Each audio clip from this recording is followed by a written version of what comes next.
जनाऊची। आज ये पवित्र जन्माष्टमी रे मते किछि कहिबार सुजोग मिलिथिबारु मु निजकु धन्य मने करूछि। जन्माष्टमी हिंदू मानकर एक मुख्य पर्व अटे। जन्माष्टमी भारत वर्ष रे बहुत धूमधाम रे पालन करा जाय। श्रीकृष्णकर जन्मदिनटी को जन्माष्टमी रूपे पालन करा जाय। एहा प्रतिवर्ष भाद्रव मास कृष्ण पक्ष अष्टमी तिथि रे पड़ी थाए। जन्माष्टमी रे श्रीकृष्ण मथुरा नगरी रे मध्यरात्रि रे जन्म ग्रहण करथिले।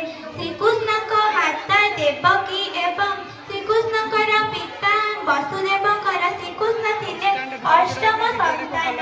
सेथिबाई मथुरा एवं वृंदावन रे बहुत धूमधाम रे जन्माष्टमी पालन करा जाय। मथुरा एवं वृंदावन सारा विश्व रे प्रसिद्ध, कारण एठारे श्रीकृष्ण निजर पिलादिन कटाई थिले। जन्माष्टमी रे अधिकांश लोक उपवास करी श्री जन्माष्टमी ओषाटी को करि थांती। बहुत भक्तक गहली मंदिर रे हेले मध्य एठारे धार्मिक गीतर परिवेषण करा जाय थाए। श्रीकृष्ण को एही दिन बहुत सुंदर भावे सजा